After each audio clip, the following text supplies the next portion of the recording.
Lo Keng Hong adalah salah satu tokoh legendaris di dunia pasar saham tanah air. Bahkan nama Lo Keng Hong ini kerap disandingkan dengan nama investor global kelas kakap yaitu Warren Buffett. Saran dan rekomendasinya juga sering jadi acuan para investor, termasuk juga para investor newbie atau investor retail yang baru-baru masuk ke pasar saham. Dan belum lama ini Lo Keng Hong pernah menyebut nih tidak tertarik dengan saham-saham BUMN karya atau konstruksi. Ini justru bertolak belakang dengan salah satu tokoh juga yang sekarang sudah terkenal, yaitu Ustadz Yusuf Mansur. Belum lama ini juga justru malah menyebut mengungguli salah satu saham BUMN karya di media sosialnya. Tapi di lain sisi Ustadz Yusuf Mansur ini yang terkenal dengan Mansurmologinya justru ternyata mengikuti jejak Lo Keng Hong untuk mengoleksi saham-saham grup MNC. Ada apa sih sebetulnya nih yang dilihat oleh Lo Keng Hong dari dua saham ini, BUMN konstruksi atau grup MNC? Kita akan bahas bersama bagaimana investasi ala Lo Keng Hong antara BUMN konstruksi versus grup MNC ya. Sebelum kita bahas perbandingannya nanti antara saham BUMN konstruksi dan grup MNC, kita lihat dulu nih seperti apa perjalanan atau kisah Lo Keng Hong sebagai investor supaya kita bisa nilai kan seberapa meyakinkan sih sebetulnya analisis dan pandangan Lo Keng Hong terhadap suatu saham. Jadi Lo Keng Hong ini terkenal dengan ajarannya atau menganut value investing dan sangat-sangat fanatik dengan kisah suksesnya Warren Buffett yang kita ketahui sebagai orang terkaya nomor 3 di dunia dan juga sukses investasi di saham. Nah, inilah yang membuat Lo Keng Hong akhirnya dapat julukan Warren Buffett-nya Indonesia. Apa sih value investing itu? Jadi simpelnya value investing tuh strategi investasi supaya bisa menemukan saham-saham yang super secara kualitas atau fundamentalnya dengan harga yang lebih murah dari harga seharusnya. Artinya memilih saham-saham murah tapi bukan berarti murahan gitu. Itu prinsipnya Lo Keng Hong. Dan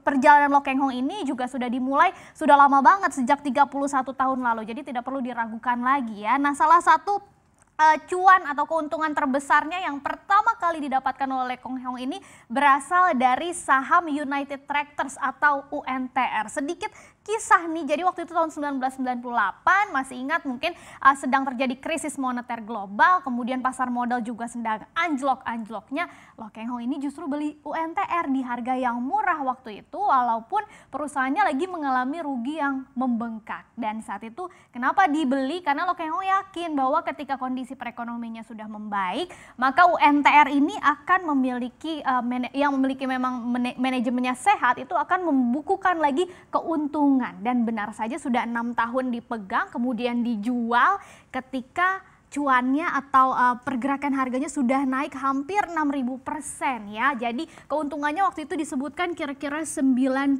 miliar rupiah. Nah, kemudian bukan berarti juga Lo Keng Hong ini nggak pernah rugi sama sekali karena ada salah satu pengalaman pahit juga yaitu nyangkut di saham sejuta umat Bumi Resources atau Bumi. Jadi waktu itu di tahun 2012 harga saham Bumi itu ambles dari level 1.000-an rupiah sampai menyentuh titik terendahnya yaitu level gocap atau Rp50 karena harga batu baranya terus anjlok dan isu utang Bumi yang memang juga menggunung. Tapi Lo Keng Hong tetap santuy, jadi walaupun nyangkut santuy ya nyangkui jadinya ada bahasanya. Nah, terus membeli terus saham Bumi ini supaya harga rata-ratanya turun ya atau disebut juga average down karena menurutnya cadangan batu bara perusahaan ini waktu itu sangat besar sehingga tidak wajar kalau dihargai gocap dan akhirnya juga berhasil keluar dari saham Bumi ini dengan membawa keuntungan walaupun sempat nyangkut. Jadi intinya Lo Keng Hong memang dikenal karena berani beli saham ketika semua orang justru ketakutan dan menjual sahamnya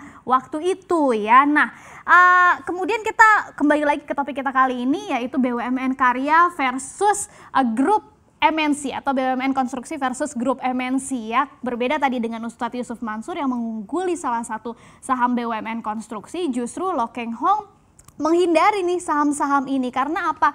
Karena dia takut katanya kalau melihat laporan keuangannya utangnya menggunung banget. Bahkan dikatakan bisa sampai 50 triliun rupiah. Benar nggak sih? Kita cek ya bareng-bareng di laporan keuangannya. Dan begitu Lo Keng Hong mengatakan itu beberapa hari lalu, saham-saham BUMN karya ini juga langsung anjlok bahkan sampai auto reject bawah beberapa hari gitu ya. Walaupun memang kalau dilihat secara year to date misalnya Waskita Karya masih positif sih pergerakan sahamnya 25,71%. Nah, benar nggak utangnya sampai menggunung tadi? Kalau dilihat laporan keuangan dalam 9 bulan terakhir di tahun 2020, ternyata liabilitas Waskita Karya ini memang yang paling besar dibandingkan dengan BUMN karya yang lainnya, yaitu sampai 91,86 triliun rupiah. Jadi utangnya sebesar itu, hampir 100 triliun rupiah gitu ya. Kemudian kalau dilihat dari arus kasnya juga dalam 9 bulan di 2020 itu positif sebetulnya 307,33 miliar rupiah. Kalau dilihat murah atau enggaknya kita bisa menggunakan dua indikator, yaitu price to earning ratio atau PER dan PBV. PER-nya masih minus karena earnings-nya atau laba bersihnya mengalami kerugian begitu ya.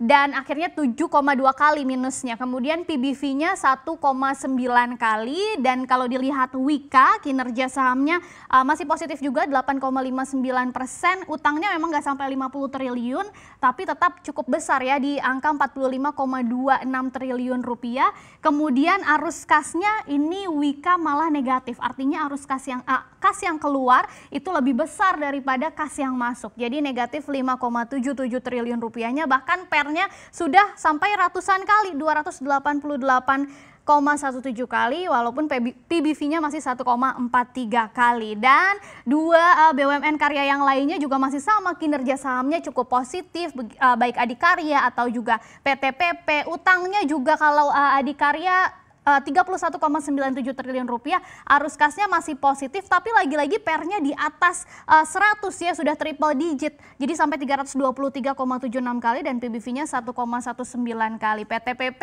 juga demikian, kinerja sahamnya masih positif secara year to date atau dari awal tahun.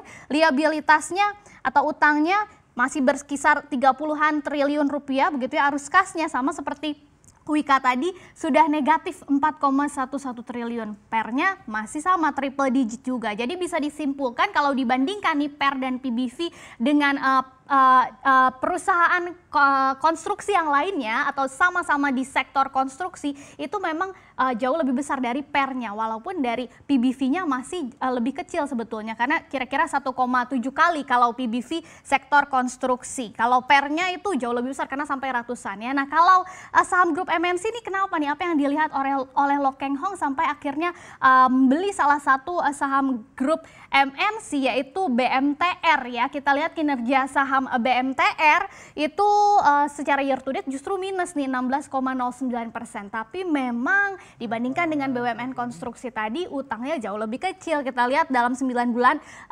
pertama di 2020 hanya 11,66 triliun rupiah. Arus kasnya juga positif 1,97 triliun rupiah. Dan yang terpenting yang disebutkan Lo Keng Hong juga, PER dan PBV-nya itu masih sangat murah dibandingkan dengan PER dan PBV atau valuasi perusahaan di sektor yang sama, yaitu kalau BMTR 4,86 kali PER-nya, kemudian kalau PBV-nya 0,42 kali. Kemudian kinerja saham yang lainnya dari grup MNC juga, walaupun tidak disebutkan apa kalau Keng Hong punya di saham MNCN ini, tapi kita lihat kinerja sahamnya masih negatif juga begitu ya, dan liabilitasnya sampai 4,46 triliun rupiah, jadi jauh lebih kecil bahkan dari BMTR dan jauh lebih kecil pastinya dari BUMN konstruksi tadi. Arus kasnya juga masih positif, dan yang pastinya PER dan PBV-nya juga masih lebih murah dibandingkan dengan perusahaan di sektor yang sama. Jadi